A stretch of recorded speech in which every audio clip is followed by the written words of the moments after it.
Hello, Pastor Deborah here again. And once again, welcome to our wonderful spiritual educational series called the King and Kingdom series. It's our leadership development teaching.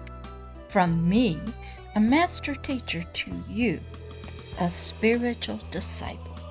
We're beginning episode number 14 of the Return of the King. That's you. And now comes the days of the kingdom. That's the kingdom of heaven through you on earth. Yes, we have much to do. But before you can become a mighty king and bring back the kingdom of heaven, of God, of righteousness, love, joy, and peace to humanity, to nature, to this world, of the lust of the eyes, the lust of the flesh, and the pride of life, and overthrow the kingdom of darkness and its kings, its principalities, you've got to discover some things about yourself. You got to get cleaned up. Got to clean up your mind, your spirit, and you have to have a new way of thinking. I had to do that. And I had a wonderful young man named Steve Hill. He was an evangelist at the Brownsville revival in Pensacola, Florida, many years ago. He's in heaven now. He used to tell us, God wants to use you, but you got to get cleaned up. Your mind was a mess. Your priorities were messed up. What you desired was messed up. What you believed in was a mess. And I went through this. I wanted to be clean before God. Didn't know how to do it. But He was going to help me. But before we go there, let's open up with prayer. Dear God of creation, the King of the kingdom of heaven, help us as we clean up our thoughts, our desires, our spirit. And we destroy everything in there. It's not of you. It's not of the kingdom of heaven, righteousness, joy, love, peace, agape love. Clean us in our desires, our heart, our spirit, and our soul. You know how to do this. This is your work. So help us. In your name, amen. You know where I began? I just prayed that prayer to God, clean me up. I didn't want anything inside of me. Thoughts, deeds, actions, desires that was not of Him and the kingdom of heaven. So you pray that prayer yourself. And guess what He did? One night I was given the GED test at Pensacola Junior College. And I'm reading the Bible. And I come across a scripture. And it was 2nd Colossians 2. And Colossians was a book of the King James Authorized Bible that Paul, the apostle, wrote to those believers, faithful brethren, who lived in Colossi. And this was his letter to them. They were sort of brand new babies. And Paul was trying to help them. He was in another city. And I read this scripture, Colossians 2:8. Beware, lest any man spoil you, that means defile you, through philosophy and vain deceit, after the tradition of men, after the rudiments of the world, and not after Christ. That means the anointed spiritual King of the kingdom of heaven. When I read that, I had an aha moment. God revealed to me after I did the aha that I was believing in Santa Claus, the Tooth Fairy, and the Easter Bunny. And I was passing on those beliefs, those traditions, those vain thoughts, that philosophy to my son. and I was participating in culture. We used to put a Santa Claus up on our railing of our porch. I hung stockings. I made cookies and milk, and I was Santa Claus to my young son. When I had that aha moment, God had to reveal those three things to me that were vain imaginations. They were from traditions of men and culture, and they were spoiling me, defiling me through vain, that means unprofitable philosophy, and not of the kingdom of heaven. Well, I repented and asked God to take that out, and He did. Then He asked me, required me to go to my 10-year-old son. His name is James. Get on my knees in front of him and ask his forgiveness for lying to him about the tooth fairy who comes and gets your tooth and gives you money, the Easter bunny. At the time of Easter, I was the Easter bunny, and Santa Claus. I had to humble myself before one I had lied to, deceived, and was raising up in the culture of the world, not of the kingdom of heaven. There is no Easter bunny in the kingdom of heaven, no tooth fairy in the kingdom of heaven, and no Santa Claus in the kingdom of heaven. And He said to me, that's okay, Mom. I began there first wanting to be cleaned up. And God, by reading the Word, you might get it by nature. You might get it in another book, another religious text. Maybe you go on a spiritual pilgrimage. Maybe you just think and ponder or listen to music or fairy. If you want to be clean, God will reveal it to you in your life. You trust Him. If you want to be clean, He'll show you how to get clean and what you need to give up. So from there, I was able to start asking myself, what kind of condition was I in?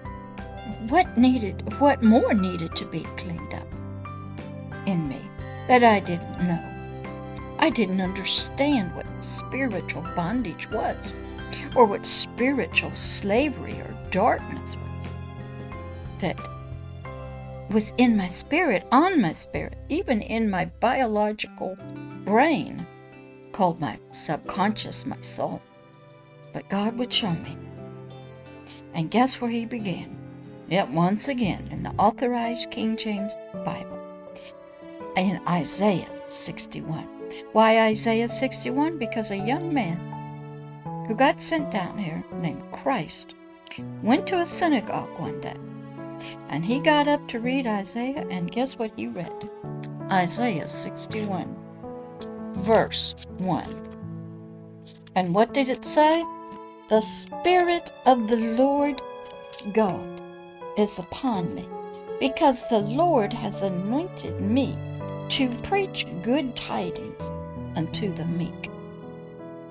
He has sent me to bind up the brokenhearted, to proclaim liberty to the captives, and the opening of the prison to them that are bound. That was me. The Word of God had come to me to do exactly this. First, I had to want to be clean. Then you will learn how much dirt you got on you and your condition. And Isaiah 61, we're going to work through that so you can understand why the king of the kingdom of heaven, a leader, a politician, had to come down here and do warfare in an unknown way. And he had to reveal to us our spiritual condition. I pray Isaiah 61 over myself to be fulfilled. I pray all of Isaiah 61 and Isaiah 62 to be fulfilled in everybody's life. These are foundational to understand spiritual slavery, deception, blindness. And I'm going to read it to you here, and we're going to study slowly. I'm just going to read it to you, all right? Isaiah 61, written by Isaiah the prophet. The Spirit of the Lord God is upon me, because the Lord has anointed me. This was Christ speaking to people in a synagogue, to preach good tidings unto the meek. He has sent me to bind up the brokenhearted, to proclaim liberty to the captives, and the opening of the prison to them that are bound. Verse 2, to proclaim the acceptable year of the Lord, and the day of vengeance of our God, to comfort all that mourn. We're going to break all of this out. I've written it out. But this is just reading it. And we're learning a lot about ourselves and others. Verse 3, to appoint unto them that mourn in Zion, to give unto them beauty for ashes, the oil of joy for mourning, the garment of praise for the spirit of heaviness, so that they might be called spiritual trees of righteousness, the spiritual planting of the Lord, that he might be glorified. Verse 4, and they shall build the old waste, they shall raise up the former desolations, and they shall repair the waste cities, the desolations of many generations. And the strangers shall stand and feed your flocks, and the sons of the alien shall be your plowmen and your vine dressers. But you, that meant Pastor Deborah and you, shall be named, called, decreed, the priest of the Lord. Men shall call you the ministers of our God. You shall eat the riches of the Gentiles, and in their glory shall you boast yourselves. Verse 7, for your shame you shall have double, for your confusion they shall rejoice in their portion.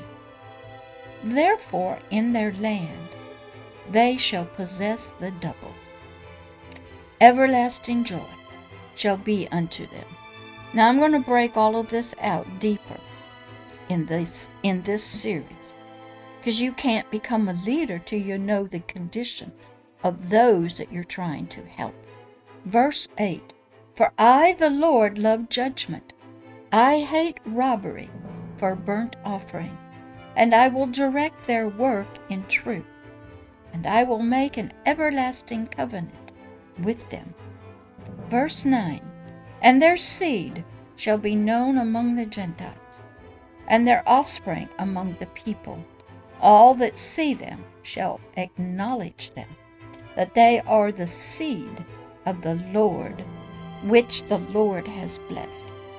Verse number 10, I will greatly rejoice in the Lord.